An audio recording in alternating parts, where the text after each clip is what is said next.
بسم الله الرحمن الرحيم. الذين ينفقون في السراء والضراء والكاظمين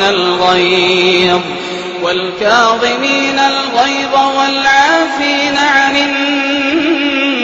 الناس والله يحب المحسنين والذين إذا فعلوا فاحشة أو ظلموا أنفسهم ذكروا الله فاستغفروا لذنوبهم ومن يغفر الذنوب إلا الله ولم يصروا على ما فعلوا وهم يعلمون.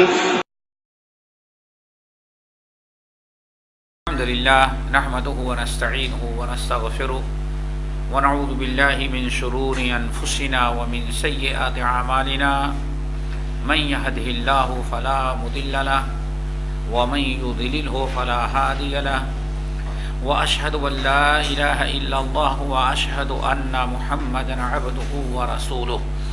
يا أيها الذين آمنوا اتقوا الله حق تقاته ولا تموتن إلا وأنتم مسلمون. يا أيها الناس اتقوا ربكم الذي خلقكم من نفس واحدة وخلق منها زوجها وبث منهما رجالا كثيرا ونساء واتقوا الله الذي تساءلون به والأرحام إن الله كان عليكم رقيبا. أيها الذين آمنوا اتقوا الله وقولوا قولا سديدا يصلح لكم أعمالكم ويغفر لكم ذنوبكم ومن يطع الله ورسوله فقد فاز فوزا عظيما. أما بعد فإن خير الحديث كتاب الله وخير الهدي هدي محمد صلى الله عليه وسلم وشر الأمور محدثاتها وكل محدثة بدعة وكل بدعة ضلالة وكل ضلالة في النار. فاعوذ بالله السميع العليم من الشيطان الرجيم. بسم الله الرحمن الرحيم.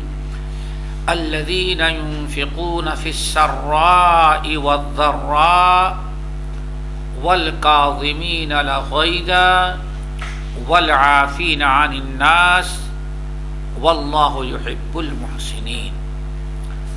والذين إذا فعلوا فاحشة أو ظلموا أنفسهم ذكروا الله فاستغفروا لذنوبهم ومن يغفر الذنوب إلا الله ولم يصروا على ما فعلوا وهم يعلمون. أولئك جزاؤهم مغفرة من ربهم وجنات تجري من تحتها الأنهار خالدین فیہا ونعم اجر العاملین.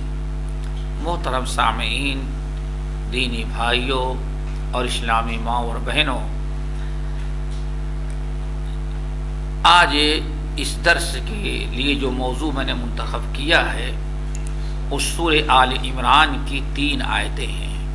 آیت نمبر 134، 135 اور 136. یہ 3 آیات ہیں اور ان تینوں آیتوں میں اللہ رب العالمین نے متقین کی صفات بیان کی ہیں اور متقین کا مقام و مرتبہ اللہ تعالیٰ نے بتایا ہے. اللہ تعالیٰ ہم تمام لوگوں کو متقین میں شامل کرے. اللہ رب العالمین نے قرآن پاک کے مختلف مقامات پر متقین کی اعمال، ان کے چال چلن، ان کے عادات و خصائل بیان کیے ہیں. بہت سارے مقامات پر اللہ تعالیٰ نے ان کی صفات اور خوبیاں بیان کی ہیں. اس کی وجہ کیا ہے، اس کے فوائد کیا ہیں، اس کے فوائد اور وجوہات کئی ہیں، لیکن میں اختصار کے ساتھ 2-3 پیش کر دوں اور آپ حضرات کو سنا دیتا ہوں، بتا دیتا ہوں۔ مقصد یہ ہے کہ یہ جو قرآن پاک میں نیک لوگوں کا، متقین کا، مخلصین کا، محسنین کا، عباد الرحمن کا جو تذکرہ ہے وہ بے معنی نہیں ہے، بہت معنی خیز ہے، اس کے بڑے فوائد ہیں۔ ان میں سے ایک فائدہ تو یہ ہے کہ اللہ رب العالمین نے قرآن پاک میں مختلف مقامات پر اور نبی علیہ السلام نے احادیث میں مختلف مواقع پر امت کو اور اللہ تعالیٰ نے اپنے بندوں کو بڑی تاکید کی ہے کہ وہ ہمیشہ نیک لوگوں کی صحبت، ان کی تعلیم، ان کے چال چلن سے فائدہ اٹھائیں اور برے لوگوں کی صحبت اور برے لوگوں کی چال چلن سے اور ان کے قریب جانے سے اپنے آپ کو بچائیں۔ کیوں؟ آپ حضرات جانتے ہیں انسانی زندگی کے بناؤ اور بگاڑ کا سارا دار و مدار اس کے دوست اور احباب پر ہوتے ہیں۔ خود رسول اللہ صلی اللہ علیہ وسلم کا فرمان ہے، اے لوگو المرء علی دین خلیلہ، آدمی اپنے دین کے چال چلن اور دین پر، آدمی اپنے دوست کے دین اور اس کے چال چلن پر ہوتا ہے۔ اس لیے دیکھ لو کہ آدمی کس سے دوستی کر رہا ہے۔ اللہ اکبر، المرء علی دین خلیلہ، نبی علیہ السلام کا فرمان، آدمی اپنے دوست ہی کے دین پر ہوتا ہے۔ اسی لیے عربی شاعر کہتا ہے لا تسأل عن المرء واسأل عن القرین، کسی آدمی کے متعلق پوچھنا، معلوم کرنا ہو کہ اچھا ہے یا برا تو آدمی کا نام لے کر کے نہ پوچھو، اس سے پوچھو، لوگوں سے پوچھو کہ اس آدمی کے دوست کیسے ہیں۔ دوستوں کا پتہ چل جائے گا تو آدمی کی حقیقت واضح ہو جائے گی۔ اسی لیے رب العالمین نے بہت سارے مقامات پر بڑی تاکید کی کہ ہمیشہ نیک لوگوں کے صحبت اور ان کے تعلیم سے استفادہ کیا جائے اور فائدہ اٹھایا جائے۔ انہی مقامات میں سے ایک بڑا اہم مقام سورۃ کہف ہے۔ رب العالمین فرماتے ہیں اعوذ باللہ من الشیطان الرجیم واصبر علی نفسک مع الذین یدعون ربهم بالغداة والعشی یریدون وجہہ ولا تعد عیناک عنہم ترید زینۃ الحیاۃ الدنیا ولا تطع من اغفلنا قلبہ عن ذکرنا واتبع ہواہ وکان امرہ فرطا۔ اللہ تعالیٰ اپنے نبی کو حکم دے رہے ہیں وَاصْبِرْ نَفْسَكَ مَعَ الَّذِينَ يَدْعُونَ رَبَّهُمْ بِالْغَدَاةِ وَالْعَشِيِّ، ہمارے نبی آپ اپنے آپ کو ان لوگوں کی مجلس سے جوڑ رکھیں جو صبح شام ہر وقت اللہ تعالیٰ کا ذکر کرتے ہیں، اللہ تعالیٰ کی اطاعت و فرما برداری کرتے ہیں۔ دیکھیں اللہ رب العالمین حکم دے رہے ہیں کہ دینداروں کے ساتھ جڑے رہیں، شریعت کی پابندی کرنے والے نیک لوگوں کے ساتھ لگے رہیں، ان سے منسلک رہیں، ان سے جڑے رہیں، ان کی مجلسوں، ان کی محفلوں میں آتے جاتے رہیں، ان سے تعلقات قائم کریں۔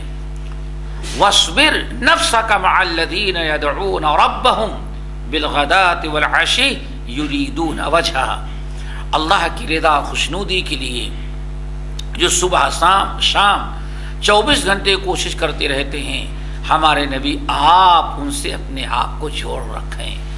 وَلَا تَعْدُ عَيْنَاكَ عَنْهُمْ تُرِيدُ زِينَةَ الْحَيَاةِ الدُّنْيَا، دنیا کی زیب و زینت، دنیا کی زندگی کی لالچ میں ایک لمحہ بھی ان کا ساتھ نہیں چھوڑیں۔ اتنی تاکید کہ وَلَا تَعْدُ عَيْنَاكَ عَنْهُمْ تُرِيدُ زِينَةَ الْحَيَاةِ الدُّنْيَا، ایک لمحے کے لیے بھی ان کا ساتھ نہ چھوڑیں، ان سے تعلق نہ توڑیں۔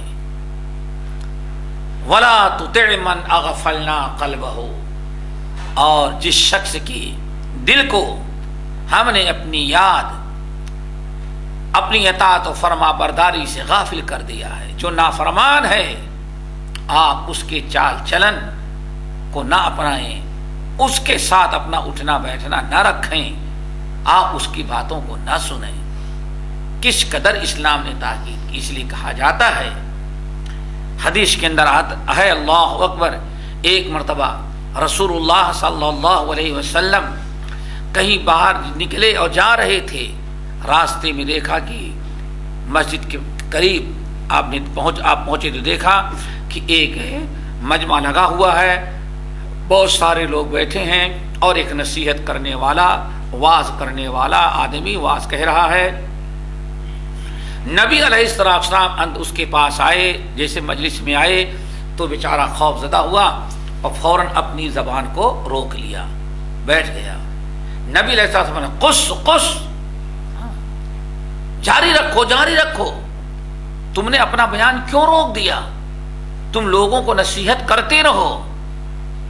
فواللہ لأن اقعد غدوة الى ان تشرق الشمس احب الی من ان اعوتک 4 رقاب۔ جاری رکھو جاری رکھو، یہ جس مجلس میں تم کھڑے لوگوں کو نصیحت کر رہے ہو، یہ تو ایسی خیر و برکت اور مقدس مجلس ہے کہ فواللہ، اللہ کی قسم کھا کے کہتا ہوں، میں صبح بیٹھ جاؤں یہاں تک کہ سورج غروب ہو جائے، یہ تھوڑی دیر بیٹھ کر کے اس مجلس میں شرکت کرنا مجھے 4 غلام آزاد کرنے سے زیادہ پسند ہے۔ دیکھا آپ نے؟ پھر وَلَأَنْ أَقْعُدَ بَعْدَ الْعَصْرِ حَتَّى تَغْرُبَ الشَّمْسِ، اور کہیں اگر ایسی مجلس عصر و مغرب کے درمیان میں جمی ہو اور میں پہنچ جاؤں تو اس مجلس میں شریک ہونا میرے نزدیک 4 غلام آزاد کر دینے سے زیادہ اجر و ثواب اور محبوب ہوا کرتا ہے۔ نیک لوگوں کے ساتھ جڑے رہنے کا حکم دیا ہے کہ ہمیشہ نیک لوگوں سے جڑا رہا جائے، ان سے استفادہ اٹھایا جائے، ان کی مجلسوں میں شریک ہوں۔ ایک وجہ تو یہ چیز سمجھے، ایک وجہ یہ۔ دوسری وجہ یہ ہے کہ ہم میں سے تقریباً ہر مسلمان جو نماز پڑھتا ہے ہمیشہ ہر نماز کی ہر رکعت میں سورۃ الفاتحہ کی قرات کرتا ہے اور اللہ تعالیٰ سے دعا مانگتا ہے، اہدنا الصراط المستقیم صراط الذین انعمت علیہم غیر المغضوب علیہم ولا الضالین۔ اللہ تعالیٰ ہم کو صراط مستقیم پر چلا۔ صراط مستقیم کون ہے؟ صراط مستقیم پر اس صراط مستقیم وہی راہ ہے جس راہ پر چلنے کی بنا پر اللہ تعالیٰ آپ نے لوگوں پر انعام کیا ہے۔ اور وہ کون لوگ تھے جن پر آپ نے انعام کیا ہے؟ من النبیین والصدیقین والشہداء والصالحین، یہ 4 قسم کے لوگ ہیں۔ انبیاء کا طریقہ، صدیقین کا طریقہ، شہداء کا طریقہ، صالحین کا طریقہ، اللہ ان کی راہ پر ہم کو چلانا، یہ برابر دعا مانگتے ہیں۔ اور غیر المغضوب علیہم، اور اللہ تعالیٰ برے لوگوں کی راہ پر، یہود و نصارہ کی راہ پر نہیں چلانا، ہم لوگ یہ دعا مانگتے ہیں۔ اب ضرورت اس بات کی ہوتی ہے کہ ہمیں پہچان ہو، علم ہو کہ وہ کون سے لوگ ہیں جو نیک راہ پر ہیں، وہ کون سے ہیں جو بری راہ پر ہیں۔ متقین، ہم دعا مانگتے ہیں اللہ ہمیں نیک لوگوں کی راہ پر چلانا، صراط مستقیم پر چلانا۔ اب نیک لوگ کون ہیں، ان کی کیا علامات ہیں، ان کی کیا خوبیاں ہیں، ان کے کیا چال چلن تھے، اس کا علم ہونا بے انتہا ضروری ہے۔ نمبر 3، دیندار، سچے، پرہیزگار، متقین لوگوں کے ساتھ اللہ تعالیٰ نے ہمیں رہنے کا حکم دیا ہے۔ سورۃ التوبہ کی آیت فرمایا، یا ایھا الذین آمنوا اتقوا اللہ وکونوا مع الصادقین۔ ایمان والو اللہ تعالیٰ سے ڈرتے رہو اور صادقین کا ساتھ دو، سچوں کے ساتھ رہو۔ اس آیت نے ہم تمام ایمان والوں کو پابند کیا ہے کہ صادقین اچھے لوگوں کے ساتھ رہنا اور پرہیزگار لوگوں کے ساتھ دینا۔ اب یہ تین چیزیں تو آپ نے سن لیا۔ آپ حضرات جانتے ہیں ہر گروہ کے اندر کچھ سچے ہوتے ہیں اور کچھ جھوٹے ہوتے ہیں۔ مفاد کے لیے لوگ بہت سارے ایسے بھی ہوں گے جو دین کا لبادہ اوڑھ لیتے ہیں لیکن دین سے کوئی تعلق نہیں رہتا۔ پاکٹ مارنے والا کبھی حاجی کی شکل میں آتا ہے، دیکھتے ہوں گے۔ جوتا چور کبھی نمازی کی شکل میں آتا ہے۔ مسجد کا لاؤڈ سپیکر چرانے والا ہو سکتا ہے کسی شکل میں آتا ہے، باقاعدہ ایک مرد مومن پکا نمازی بن کر کے آتا ہے۔ تو نیک لوگوں میں برے لوگ بھی گھسنے کی کوشش کرتے ہیں۔ شیاطین بھی کبھی انسانوں کی شکل میں، دینداروں کی شکل میں آتے ہیں۔ اب اس میں سچے دیندار کون ہیں، جھوٹے دیندار کیا ہیں، اس کی پہچان ہونی چاہیے، اس کی شناخت ہونی چاہیے کچھ علامات کے ذریعے۔ اسی لیے رب العالمین نے متقین کی بھی علامات بیان کر دی ہیں اور فساق فجار کی علامات بیان کر دی ہیں تاکہ ہمارے سامنے واضح رہے کہ ہاں یہ اہل حق ہیں، ہمیں ان کے نقش قدم پر چلنا ہے، یہ اہل باطل ہمیں ان کے نقش قدم سے بچنا ہے۔ اس لیے رب العالمین نے قرآن پاک کے اندر بہت سارے مقامات پر متقین کی علامتیں، وعباد الرحمن سورہ فرقان کا آخری رکوع مکمل نیک لوگوں کے خوبیوں میں ہے۔ قد افلح المؤمنون سورۃ المومنون کی ابتدائی آیات را دیکھیں، ایمان والوں کی نشانیاں ہیں کہ اللہ نے فرمایا ان الابرار لفی نعیم، بہت سارے علامات ہیں۔ تو یہ جو سورۃ آل عمران کی ہم نے تینوں آیتیں پڑھی ہیں، ان تینوں آیتوں میں پہلی دو آیتیں جو ہیں ان میں اللہ تعالیٰ نے نیک لوگوں کی، متقین کی اعدت للمتقین وسارعوا الى مغفرۃ من ربکم وجنۃ عرضها السماوات والارض اعدت للمتقین۔ اے ایمان والو، تم جنت کو حاصل کرنے کے لیے کوشش کرو، وہ جنت جس کی لمبائی چوڑائی آسمانوں زمینوں کے برابر ہے، اعدت للمتقین، اور یہ جنت تیار کی گئی ہے متقین کے لیے۔ اب متقین کون ہیں؟ ہمیں ان کے نقش قدم پر چلنا ہے اور جس کے لیے ہم دعا مانگتے ہیں اہدنا الصراط المستقیم، اللہ نیک لوگوں کی راہ پر چلانا۔ نیک لوگوں کی راہ کیا تھی؟ نیک لوگوں کا طریقہ کیا تھا؟ وہ کس راہ، ان کے چال چلن کیا تھے؟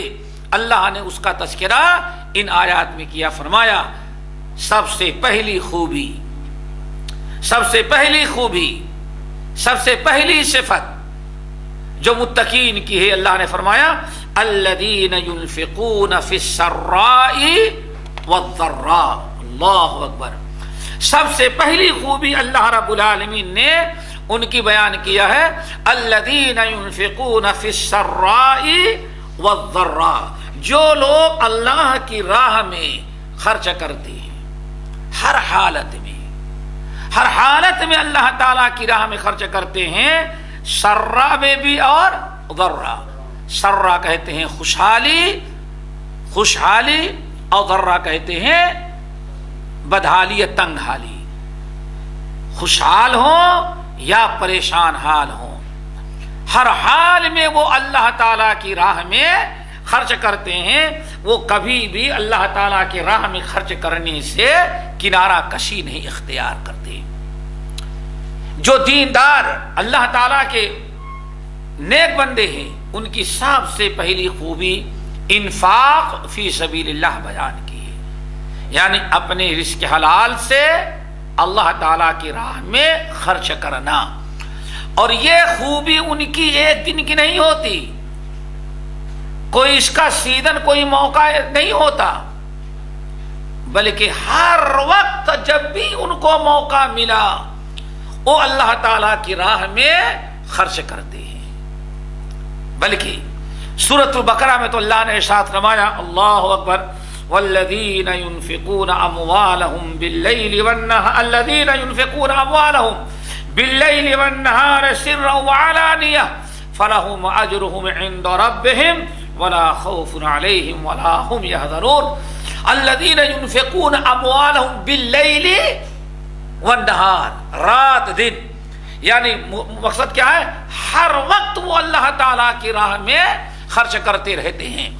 اور یہاں سورہ آل عمران کی آیت میں کیا خوبی بیان کی گئی کہ ہر حال میں، ہر وقت بھی خرچ کرتے ہیں اور ہر حال میں۔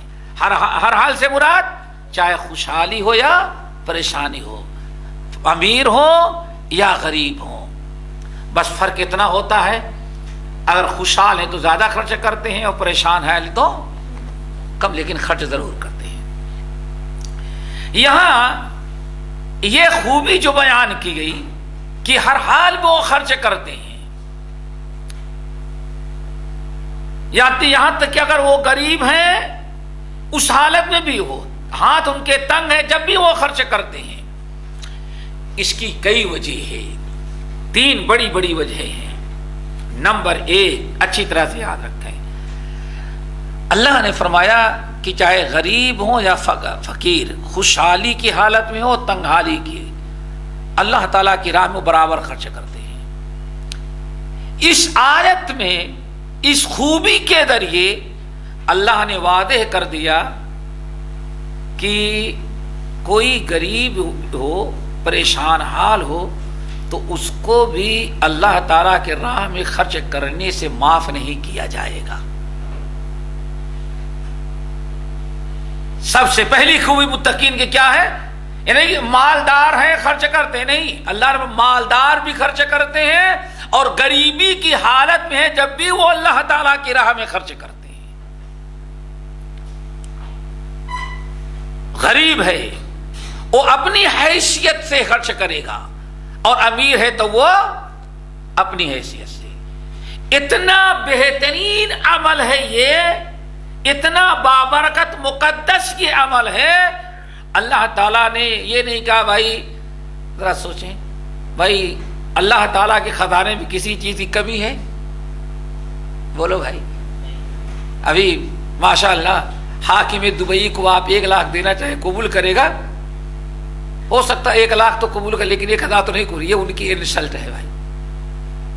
کیوں؟ ان لوگوں کو بڑوں کو دیا جاتا ہے ملین اور بلین کے حساب میں۔ بڑا سے بڑا جتنا بڑا ہو اتنی ہی لمبی رقم اور بڑا تحفہ تو قبول کرے گا، معمولی گفٹ قبول کرنے کے لیے تیار نہیں، بلکہ غریبوں کو وہاں تک تو جانے کی بھی اجازت نہیں رہتی۔ رب العالمین کا کرم ذرا دیکھو، ساری وللہ ملک السماوات والارض وللہ خزائن السماوات، زمین اور آسمان کا سارا خزانہ اللہ تعالیٰ کے ہاتھ میں ہے۔ اللہ نے یہ نہیں کہا بھائی زیادہ دو گے تبھی ہمارے ہاں قابل قبول نہیں۔ اللہ فرماتے ہیں ارے بھائی اللہ تعالیٰ کے ہاں اجر و ثواب کے لیے مالدار ہی کو غریب بیچارے بھی شامل ہو جائیں۔ یہ اللہ کا نظام ذرا دیکھو، اگر بندوں کی طرح اللہ تعالیٰ بن جاتا تو صرف امیر لوگ تو خرچ کر لیتے، غریب بیچارے کیسے اجر و ثواب پاتے۔ اللہ نے اپنا ایسا نظام بنا دیا کہ ایک حدیث میں آپ نے ارشاد فرمایا سوا کا درہم، 1 درہم جو ہے 100 درہم پر سبقت کر گیا صدقہ کرنے میں۔ سوا کا درہم، 1 درہم جو ہے 1000 کے درہم، 1 درہم کا صدقہ 1000 درہم کے صدقے پر سبقت کر گیا۔ وہ کیسے میرے بھائی؟ آپ کے پاس 1 لاکھ ہے، 1 کروڑ ہے یا 1 لاکھ ہے، 1 لاکھ میں سے آپ نے 1000 کسی کو دے دیا تو کیا فرق پڑا؟ کچھ فرق نہیں پڑا۔ آپ نے کتنا خرچ کیا؟ اپنے مال کا کیا کہتے ہیں 100% کیوں 1%؟ 1%۔ اللہ کا حساب ذرا دیکھو، 1 لاکھ اگر تھا آپ نے 1000 خرچ کیا تو گویا کہ آپ نے اپنے مال کا کتنا 1%۔ اللہ تعالیٰ نے ایک غریب کو صرف 2 ہی درہم دیا تھا، 2 ہی درہم بیچارے کے پاس تھا. وہ سوچا تھا 1 درہم کا پانی خرید لیں گے اور 1 درہم کی روٹی خرید کر کے دوپہر کا کھانا کھا لیں گے. وہ بیچارہ جیسے باہر نکلا کہ پانی خریدے اور روٹی خریدے، کوئی بھوکا آ گیا، اس نے 1 درہم اس کو دے دیا. اب اللہ تعالیٰ کے ہاں کس کا بڑا صدقہ ہے؟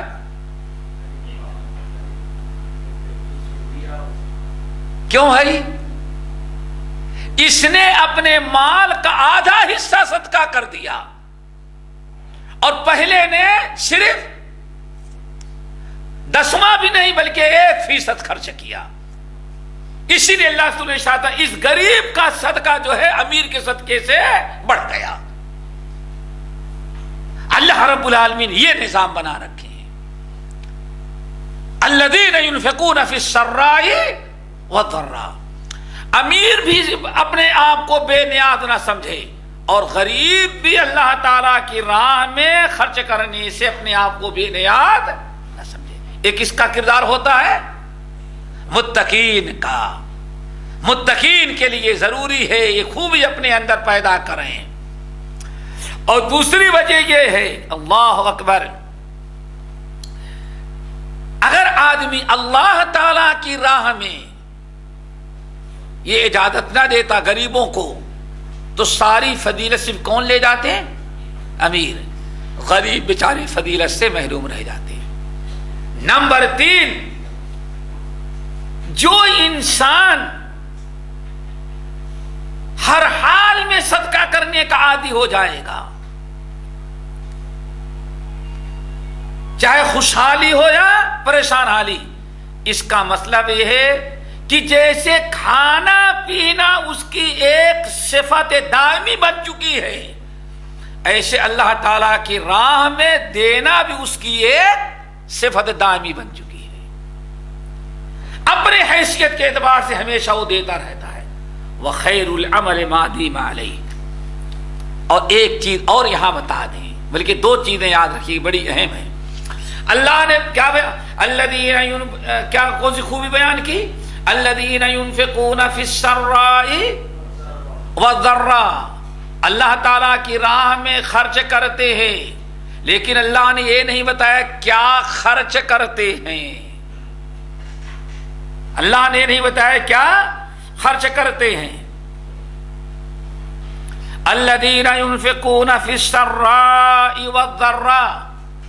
اللہ تعالیٰ کی راہ میں ہر حال میں وہ خرچ کرتے ہیں.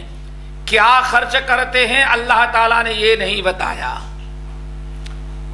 اسی لیے اب ہر وہ چیز جس کے ذریعے آپ لوگوں کو فائدہ پہنچا سکتے ہیں اسی کو کیا کہا جاتا ہے؟ انفاق فی سبیل اللہ. اللہ تعالیٰ کے راہ میں خرچ کرنا. اللہ نے مال دیا ہے تو مال بھی خرچ کرتے ہیں، علم دیا ہے تو علم خرچ کرتے ہیں. آپ کو صحت تندرستی دی ہے تو اللہ تعالیٰ کی راہ میں عوام کو فائدہ پہنچانے کے لیے اپنا علم اور اپنی قوت و صلاحیت بھی خرچ کرتے ہیں. جو لوگ اللہ کی رضا کے لیے اب اللہ تعالیٰ کی دی ہوئی نعمت کو اللہ تعالیٰ کی راہ میں خرچ کرتے ہیں. اسی لیے سنن نبی داؤد کی اس حدیث پر غور کریں کہ نبی علیہ السلام نے اعلان کیا بھائی صدقہ کرو صدقہ کرو صدقہ کرو صدقہ کرو. علبہ نامی صحابی، وہ اپنے گھر گئے کچھ نہیں پائے، پاکٹ میں دیکھا کچھ نہیں پائے صدقہ کرنے کے لیے. رات میں گئے، یہودی 2-4 تھے مالدار اس سیٹھ لوگ، ان کے کھیتوں میں پانی ڈالنا تھا. ان کو اٹھایا بھائی مزدوری کر لیں. انہوں نے کہا نہیں ہمارے پاس آج مزدوری، ہمارے پاس کوئی کام نہیں ہے. عاجز آ گئے. رات بھر بیچارے وہ پریشان تھے. اللہ کے رسول نے صدقہ کرنے کا حکم دیا لیکن میں ایسا بدبخت صدقہ نہیں کر پایا. اللہ اکبر. رات بھر گھوم رہے ہیں، مزدوری مل گئی ہوتی اللہ تبھی تو کہیں سے مزدوری لا کر کے صدقے میں تب پیش کر دیتا. آج تو آپ کے نبی نے صدقہ کو حکم دیا میں عمل نہ کر سکا. صبح ہوتے ہوتے ان کے ذہن میں بات آئی کہ اللہ فلاں نے صدقہ کیا، مال کیا، دیا، یہ پیسہ دیا، میں نے بہت کوشش کی، ہم کو کچھ نہ ملا، تو میں ایسا کرتا ہوں اے اللہ آج تک ہم کو جس نے گالی دیا ہو یا جس نے برا بھلا کہا ہو یا آئندہ ہم کو جو بھی برا بھلا کہے، میں نے اپنی عزت کو صدقہ کر دیا. بس تھوڑا سا اطمینان ہوا. صبح اٹھے, مدینے کی گلیوں میں اعلان کیا جا رہا ہے, این المتصدق این المتصدق بعرضہ البارحہ, یہ گزرنے والی رات میں کون ہے جس نے اپنی عزت کو صدقہ کر دیا. اب بیچارے سوچتے اب ہماری خیر نہیں غالباً, ارے کوئی صدقہ کرنے کی چیز تھی لیکن صدقہ کیا. اللہ اکبر, اعلان کیا گیا. ہاں یہ سنے حاضر, کہاں کیا بات ہے, اللہ کے رسول کے پاس پہنچے, کیا تم نے صدقہ کیا؟ پورا قصہ بیان کیا. فرمایا اللہ نے سب سے پہلے تمہارا صدقہ قبول کیا ہے. ہاں میرے بھائی, الذین ينفقون فی السراء والضراء والقاظمین الغیظ, اللہ تعالیٰ کی راہ میں خرچ کرنا. نمبر 2, اللہ اکبر, ایک انسان ذرا اچھی طرح سے یاد رکھیے گا متقین کی صفات. اللہ نے کیا بیان کیا متقین کی صفات؟ خوشحالی پریشانی جس حالت میں ہوتے ہیں وہ ہر وقت اللہ تعالی کی راہ میں وہ خرچ کرتے ہیں. انسان جب خوشحال ہو تو صراط مستقیم دین پر قائم رہنا مشکل ہوتا ہے, بہت مشکل ہوتا ہے میرے بھائی. ابھی تو بہت سیدھے سادے آ گئے درس میں, کہیں سیٹ صاحب ہوتے تھے اس وقت یہاں کہاں بیوقوف بن کر کے آتے, یہ تو بیوقوفوں کا کام تھا. ہاں کہیں بیٹھ گئے ہوتے, 6 فٹ کا ٹی وی چلتا رہتا اور تبصرہ کرتے, اور کہیں کرے بڑے دیندار ہوتے تب, اگر کچھ زیادہ ہی ایڈوانس ہوتے تو سب کچھ چلتا رہتا. اللہ اکبر. مال آ جانے کے بعد اپنے آپ کو سنبھالنا بہت مشکل ہوتا ہے. اسی لیے رب العالمین نے فرمایا وَلَوْ بَسَطَ اللَّهُ الرِّزْقَ لِعِبَادِهِ لَبَغَوْا فِي الْأَرْضِ, اگر اللہ تعالیٰ لوگوں کے لیے مال کو زیادہ مال کو کشادہ کر دیتا رزق کو, تو نماز پڑھنے والے صراط مستقیم پر قائم ہی نہ رہ جاتے لوگ. اللہ تعالیٰ نے یہ واضح کیا ہے. خوشحالی میں تو انسان تمرد, سرکشی, بدکرداری پر مبتلا ہو جاتا ہے, اور مصیبت میں ہو تو بسا اوقات انسان پریشان تنگ آ کر کے آخرت سے غافل ہو جاتا ہے. لیکن متقین کی خوبی یہ ہے خوشحالی میں نہ اتراتے ہیں کہ وہ غرور اور سرکشی نہیں کرتے, اور تنگحالی میں مایوس اور لاپرواہ ہو کر کے اللہ تعالیٰ کی یاد سے غافل نہیں ہوتے. اسی لیے کسی نے بڑی بات نقل کی, بہادر شاہ ظفر دہلوی جو آخری مغل بادشاہ تھے, بادشاہ کم تھے شاعر زیادہ تھے, بڑی اچھی بات انہوں نے کہا, ظفر آدمی اس کو نہ جانے گا خواہ کتنا ہی ہو صاحب فہم و ذکا, جسے عیش میں یاد خدا نہ رہی اور تیش میں خوف خدا نہ رہا. دونوں حالتوں میں اعتدال پر ہے وہ انسان ہوتا ہے. خوشحالی میں اللہ تعالیٰ کا فرما بردار رہے, اور پریشان حالی میں بھی اللہ تعالیٰ کا خوف کرنے والا رہے. یہ دونوں حالتیں کن کی ہیں؟ اعدت للمتقین الذین ينفقون فی السراء والضراء. اللہ اکبر.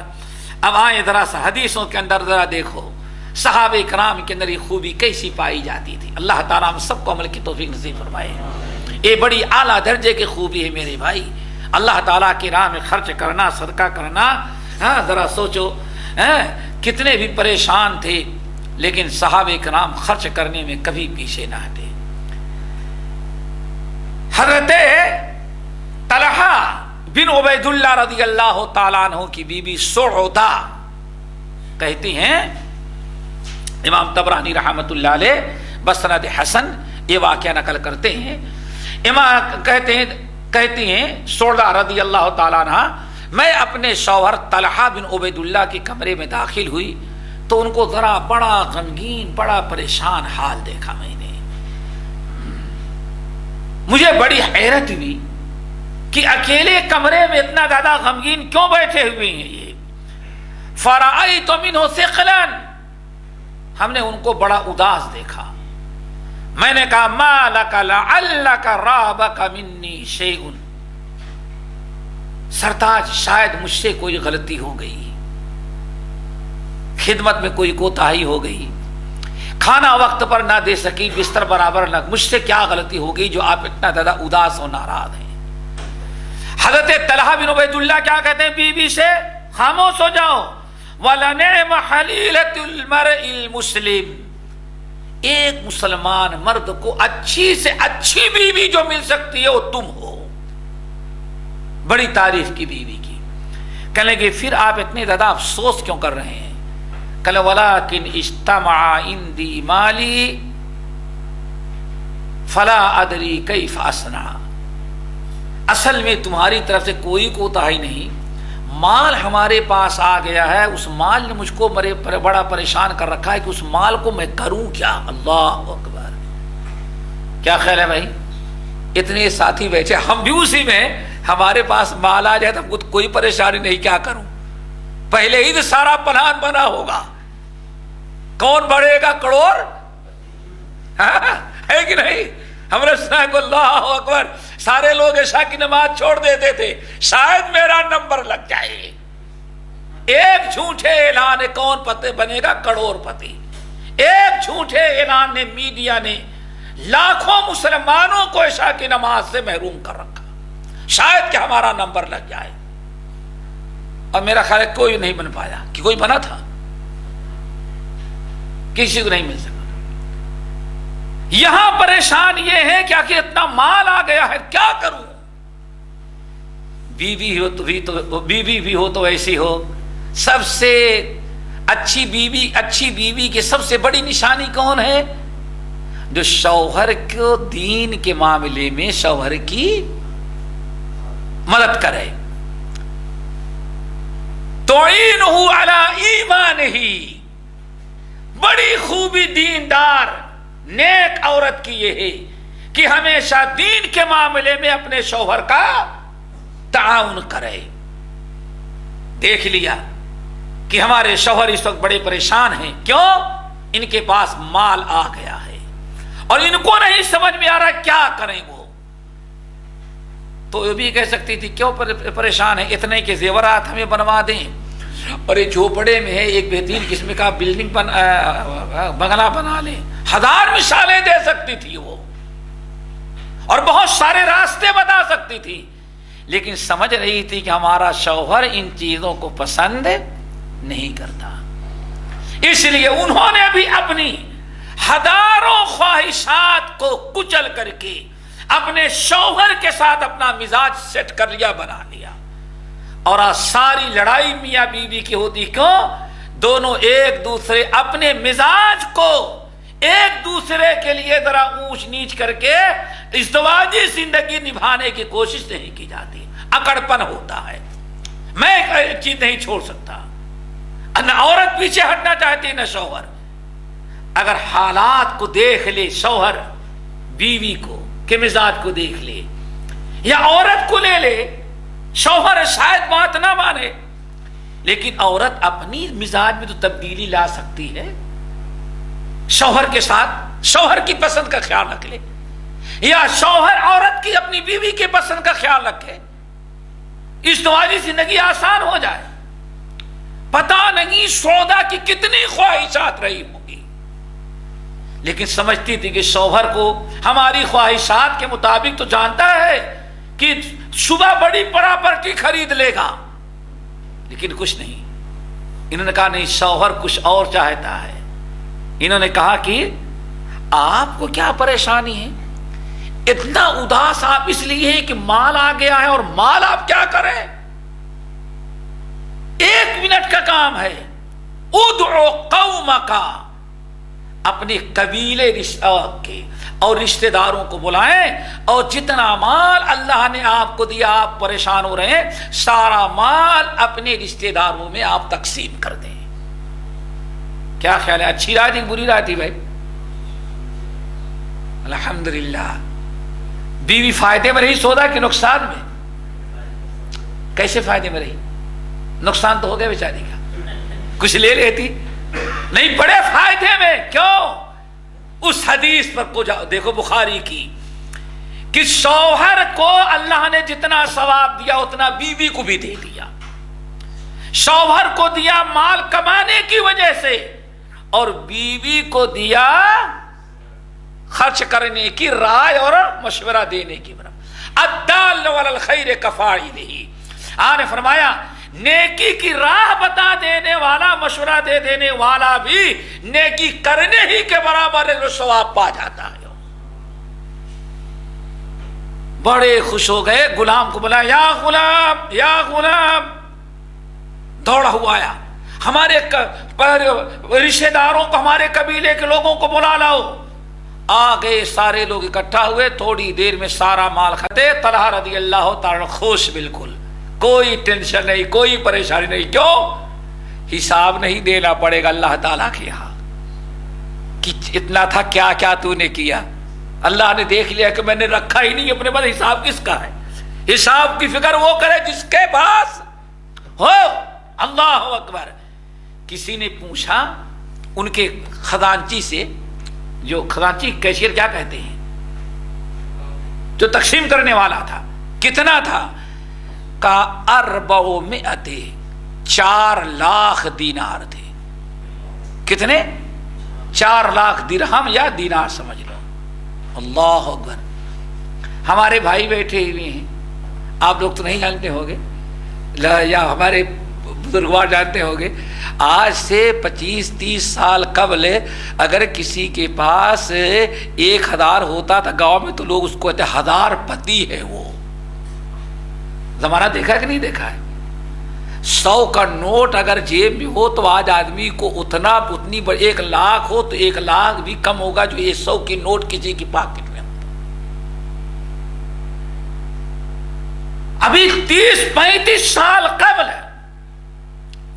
اگر کسی کے پاس 1000 روپیہ ہے تو وہ پورے علاقے کا سب سے مالدار آدمی سمجھا جاتا تھا.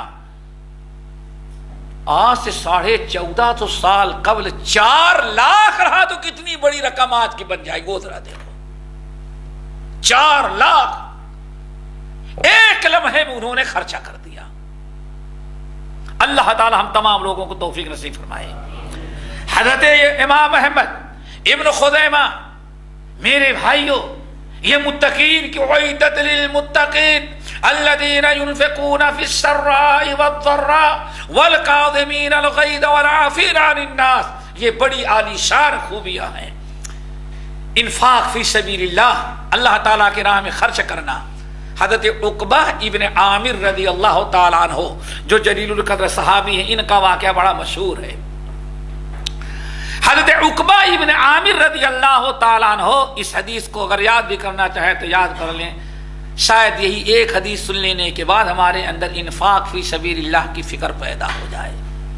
اللہ اکبر. بھائی اللہ نے کیا فرمایا؟ اعدت للمتقین، یہ جنت تیار کی گئی کس کے لیے؟ متقین کے لیے. تو اپنے کیا کہتے ہیں، اپنے منہ میاں مٹھو بننے سے کام تو نہیں بنے گا. اللہ نے فرمایا متقین وہ کون ہے جن کے لیے جنت تیار کی گئی ہے؟ یہ وہ لوگ ہیں الذین ينفقون فی السراء والضراء. جنت حاصل کرنے کے لیے انفاق فی سبیل اللہ بہت ہی ضروری ہے. اب سنو، حضرت عقبہ ابن عامر رضی اللہ تعالیٰ عنہ کہتے ہیں سمعت رسول اللہ صلی اللہ علیہ وسلم کل امرئ فی ذل صدقته حتی یقضى بین الناس یوم القیامہ او کما قال علیہ السلام. اے لوگو، عقبہ ابن عامر کہتے ہیں اے لوگو، میں نے اپنے ان کانوں سے نبی علیہ السلام کو فرماتے ہوئے سنا ہے. کیا فرما رہے تھے؟ کل امرئ فی ظل صدقته یوم فی صدقته حتی یقضى بین الناس. اے لوگوں، قیامت کے دن حشر کے میدان میں آپ ادا سمجھتے ہیں 1-2 دن کھڑا نہیں ہونا ہے. وہ ایک دن بھی قیامت کے دن جو کھڑے ہوں گے تو ایک دن کتنے سال کا ہوگا؟ 50,000 سنہ. کتنا؟ 50 سال. اور دوسرے کے کیا ہے؟ 1000 سنۃ مما تعدون، مما تعدون. اللہ اکبر. ایک 50,000 سال کا ایک دن ہوگا. اللہ اکبر. اللہ رب حشر کے میدان میں سورج بالکل قریب ہوگا اور ہر آدمی پسینے سے شرابور ہوگا، سائے کا کوئی انتظام نہیں ہوگا، ہر آدمی دھوپ میں کھڑا ہوگا اور اپنے گناہوں کے مطابق پسینے میں ڈوبتا ہوگا۔ اگر کوئی سایہ طلب بھی کرے گا تو اللہ کیا فرمائیں گے؟ انطلقوا الی ظل ذی ثلاث شعب لا ظلیل ولا یغنی من اللہب انہا ترمی بشرر کالقصر کانہ جمالۃ صفر۔ اللہ اکبر۔ دیکھو وہ اگر تمہیں سایہ چاہیے تو وہ دیکھو سایہ نظر آ رہا ہے، چلے جاؤ وہاں جائیں گے لوگ سائے کی لالچ میں، تو سایہ کیا ہوگا؟ اللہ اکبر، وہ جہنم کے آگ کا دھواں ہوگا جو اوپر کی طرف نکلے گا تو اوپر جا کر کے وہ 3 شاخوں میں اس طرح سے تقسیم ہو جائے گا۔ اللہ تعالیٰ فرماتے دور سے سایہ نظر آتا ہوگا اور وہاں جائیں گے تو سایہ نہیں ہوگا، وہ دھواں ہوگا اور دھوئیں کے اندر ایک ایک چنگاریاں جہنم کی جو اڑتی ہوں گی وہ اتنی بڑی ہوگی جیسے دنیا میں کسی بڑے بادشاہ کا بڑا محل ہوا کرتا ہے۔ یہ سایہ ہوگا، سایہ ہوگا، وہ بھی جہنم کے آگ کا انگارہ اور دھواں۔ لیکن اللہ آپ نے ارشاد فرمایا کہ کل امرئ فی ظل صدقتہ حتی یقضی بین الناس، اے لوگو ہر آدمی دنیا میں جو اللہ کی رضا کے لیے صدقہ کرتا ہے، ہر آج صدقہ کرنے والا قیامت کے دن اس اپنے صدقے کے سائے میں کھڑا ہوگا، اس سورج سے بچ جائے گا، دھوپ سے بچے گا، اور کب تک کھڑا رہے گا؟ حتی یقضی بین الناس، یہاں تک کہ حشر کے حساب کتاب کا معاملہ ختم نہ ہو جائے۔ کتنی بڑی خوش نصیبی ہے کہ انسان حشر کے میدان میں اگر دھوپ اور سورج کی تپش سے بچنا چاہتا ہے تو اس کا سایہ صرف اس کا صدقہ بنے گا۔ نہ نماز ہے، نہ روزہ ہے، نہ حج ہے، نہ تلاوت قرآن، نہ تہجد گزاری، اگر قیامت کے دن حشر کے میدان کے دھوپ اور تپش سے کوئی عمل انسان کا بچا سکتا ہے اور کوئی چیز سائے کی شکل میں کوئی نیکی آ سکتی ہے تو انفاق فی سبیل اللہ، اللہ تعالیٰ کی راہ میں خرچ کرنا ہے۔ اور سمجھتے ہیں اس دن اور کوئی سائے کا انتظام نہیں ہوگا۔ پھر لوگ کتنا اہتمام کرتے تھے، کس قدر ان کے ہاں اس کا التزام تھا، اس کو یہ نیچے والی حدیث سے پتہ لگایا جا سکتا ہے۔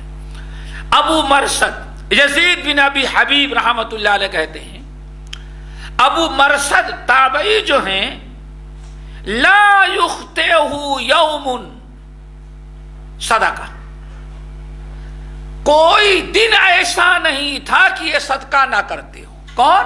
ابو مرثد۔ اللہ اکبر۔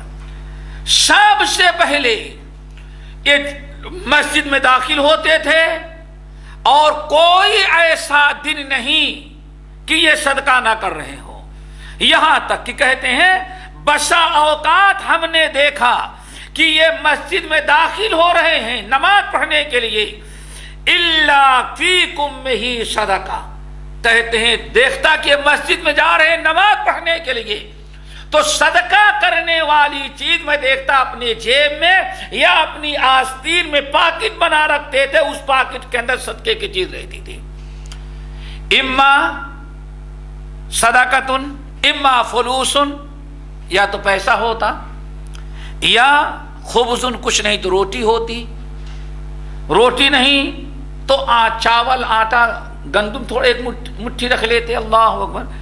کہتے حتی ربما رأیت یحملہ بسلا، کتنی مرتبہ تو میں نے دیکھا کہ مسجد میں داخل ہوئے اور صدقہ کرنے کے لیے ان کے پاکٹ، ان کے آستین میں نہ تو روٹی تھی اور نہ تو چاول ہے، نہ گندم ہے، نہ پیسہ ہے، نہ درہم دینار ہے، کہتے میں نے دیکھا اس کے اندر پیاز رکھی ہوئی ہے، پیاز سمجھتے ہو نا، پیاز رکھے ہوئے.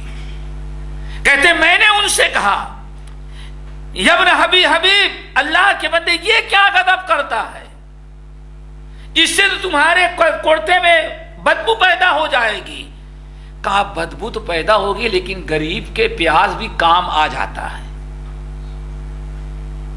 کہا ارے کچھ اور صدقہ چھوڑ دیتے، آج نہ کرتے. کہا نہیں کیوں نہ کرتا، میں نے نبی علیہ السلام کے ایک صحابی سے فرماتے ہوئے سنا کہ ذل المؤمن یوم القیامت فی صدقتہ، کہ مومن کے قیامت کے دن مومن کا جو صدقہ ہوگا، مومن کا جو سایہ ہوگا حشر کے میدان میں اس کا صدقہ ہوگا. اسی لیے میں اللہ تعالیٰ کی راہ میں روزانہ کچھ نہ کچھ صدقہ کرتا ہوں. کچھ نہیں پاتا تو پیاز ہی صدقہ کر دیتا ہوں. پیاز یا لہسن بھی تو غریب کے کام آ جاتا ہے. اللہ تعالیٰ ہم سب لوگوں کو صدقہ کرنے والا بنائے. یہ پہلی خوبی ہے. بہت اس کے واقعات، بہت ساری چیزیں بیان کی جا سکتی ہیں.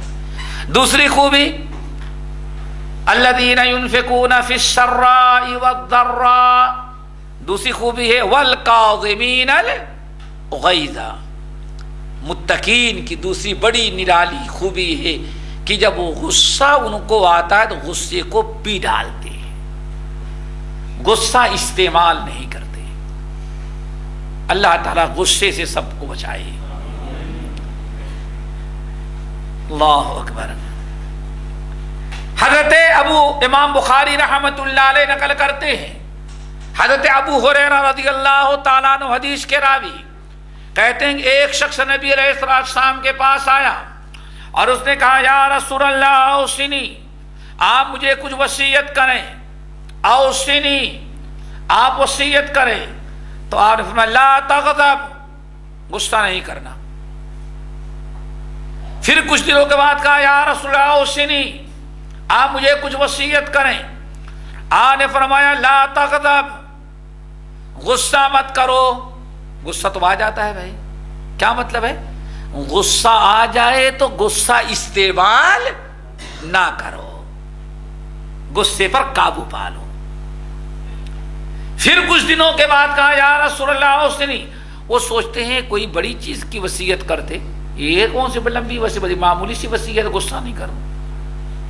آر فرمایا لا تغضب، غصہ مت کرو. واپس گئے اور اللہ کے رسول کی نصیحت قبول کر لی. حمید بن عبد الرحمن کہتے ہیں نبی علیہ السلام کے ایک صحابی نے ہم سے کہا کہ میں نے رسول اللہ صلی اللہ علیہ وسلم سے کہا یا رسول اللہ اوصنی، آپ مجھے کچھ وصیت کریں. آپ نے فرمایا لا تغضب، خبردار غصہ نہیں کرنا، غصہ آ جائے تو غصے کو پی ڈالنا. صحابی کہتے ہیں میں نے سوچا کہ نبی علیہ السلام ہر بات آپ بذریعے وہی بتائیں. ہم نے فرمایا کہ یا رسول اللہ نصیحت کریں تو میرا مقصد تو کوئی اور بڑی بات، لیکن آپ نے فرمایا لا تغضب، غصہ نہیں کرو. کہتے ہیں میں پھر غور فکر کرنا شروع کیا، بھائی اللہ کا رسول اتنی بڑی ذات ہو کر کے اللہ رسول ہمیں کس سے منع کر رہے ہیں؟ غصہ نہیں کرو. حالانکہ غصہ نہیں کرو یہ تو ماں بھی کہتی ہے، باپ بھی کہتا ہے، دوست بھی کہتے ہیں، سبھی. لیکن اللہ کے رسول نے ایک فرمایا لا تغضب. کہتے میں گیا ففکرت، میں نے غصے کے نقصانات پر اور غصے کے نتائج پر غور فکر کرنا شروع کیا. اللہ اکبر. یہ ہے نبی کی حدیث کی اہمیت. آخر اللہ کے رسول نے غصے سے کیوں روکا؟ کہتے ففکرت، میں ایک عرصے تک اللہ کے رسول کے اس نصیحت پر غور کرتا رہا کہ غصے سے کیا نقصانات ہیں، غصے کے کیا نتائج ہوتے ہیں، غصہ کا اثر کیا ہوتا ہے.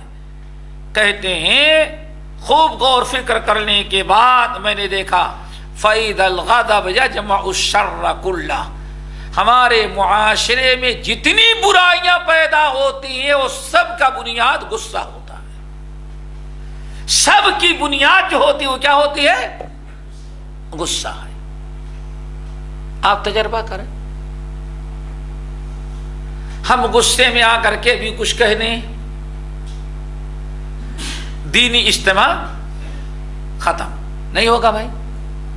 غصے میں آ کر کے ہم سے لڑ جائیں, شکایت ہو جائے, آئندہ سے درس یہ ہوتا رہتا ہے.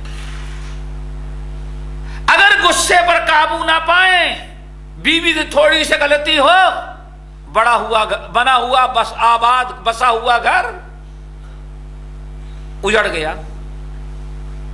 دو آدمیوں کی دوستی ہے, اگر ایک نے غصے سے کام لیا, دوسرے نے بھی غصے سے جواب دیا, دوستی جو ہے لمحے بھر میں دشمنی میں تبدیل ہو گئی. پڑوسی نے ایک غلطی کیا ہے, آپ یہاں سے رات کو جائیں اور دیکھیں کہ پڑوسی نے ہمارے ساتھ یہ کیا ہے, آپ بھی غصہ استعمال کریں تو شاید کی رات گھر میں نہ ہو, دونوں کی رات کہاں ہو جائے, جیل میں ہو جائے. تو صحابی رسول کہتے ہیں میں نے اندازہ لگایا, اس نتیجے پر پہنچا کہ ہر برائی کی بنیاد اور جڑ کیا ہوتی ہے, غصہ. اللہ اکبر. اور میرے بھائیوں, یہ غصہ کتنی بری چیز ہے, اور غصے کو پی جانا کتنا بڑا اللہ تعالیٰ کا فضل و کرم اور کتنا بڑا اجر و ثواب ہے. حضرت امام احمد بن حنبل اور ابن حبان نے نقل کیا, حضرت عبداللہ ابن عمر رضی اللہ تعالیٰ عنہما کہتے ہیں کہ ایک شخص نے کہا, میں نے کہا یا رسول اللہ ما یباعدنی من غضب اللہ, آپ مجھے کوئی ایسا عمل بتائیں جو ہمیشہ ہمیں اللہ تعالیٰ کے غضب سے محفوظ رکھے. یاد رکھیے گا, یا رسول اللہ دلنی ما یباعدنی من غضب اللہ, آپ ہمیں کوئی ایسا عمل بتائیں کہ جس عمل کی برکت سے ہم اللہ تعالیٰ کے غضب سے ہمیشہ محفوظ رہیں. آقا نے فرمایا اے عبداللہ, اگر تم اللہ تعالیٰ کے غضب سے بچنا چاہتے ہو تو لا تغضب, غصہ آ جائے تو پی ڈالنا, اللہ کے مخلوق پر غصہ استعمال نہیں کرنا. اگر اللہ کے مخلوق پر غصہ تو نہیں اتارے گا تو اللہ اپنا غضب تیرے اوپر نازل نہیں کرے گا. اللہ کے غضب سے بچنا ہے تو لوگوں کو اپنے غضب اور غصے سے بچا لے. اللہ اکبر. اور کتنا بڑا فائدہ ہے.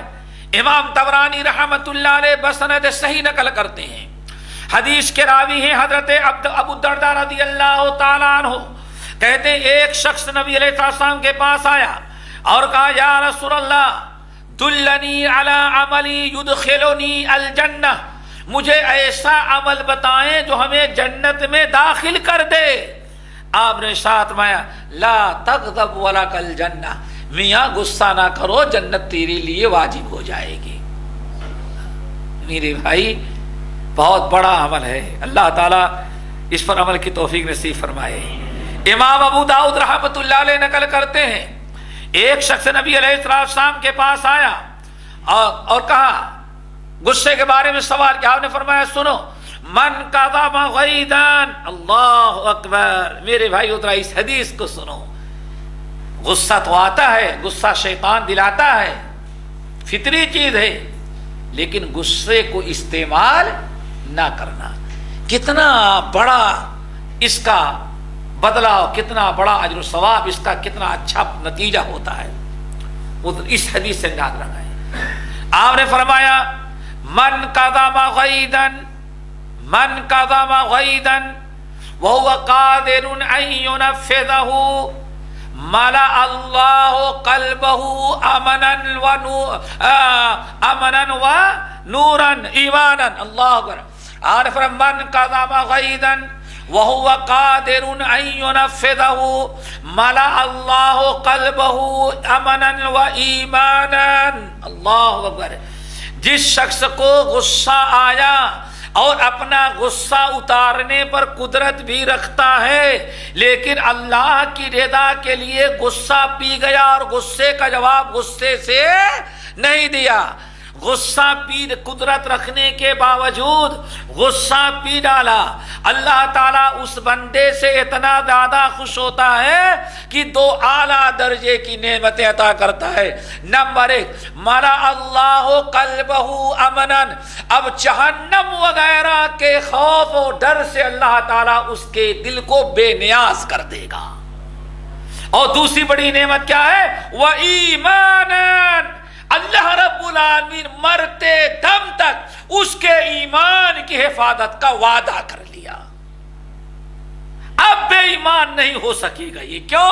اس نے میری رضا کے لیے غصے کو پی ڈالا ہے.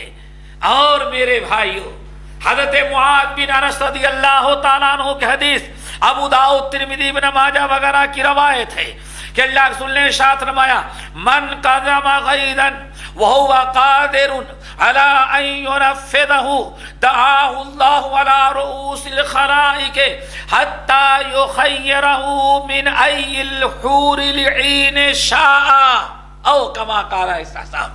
جو انسان اپنا غصہ اتارنے پر قدرت رکھتا ہے، اپنا انتقام لینے کی طاقت رکھتا ہے، لیکن اس کے باوجود غصہ پی ڈالا، سامنے والے کو معاف کر دیا، تو صرف اسی ایک نیکی کے بدلے اللہ تعالیٰ قیامت کے دن حشر کے میدان اس کو بلائے گا اور کہے گا دیکھو جہاں تک نگاہ جاری حوریں بیٹھی ہوئی ہیں، اپنی پسند جس کو چاہے تو اپنے لیے اختیار کر لے.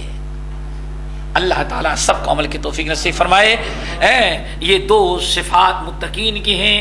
پھر میں کہوں گا، بتاؤں گا کہ یہ یاد دہانی کرانا چاہتا ہوں کہ اعدت للمتقین، اے ایمان والو، سارعوا الی مغفرۃ من ربکم وجنۃ عرضها السماوات والارض اعدت للمتقین.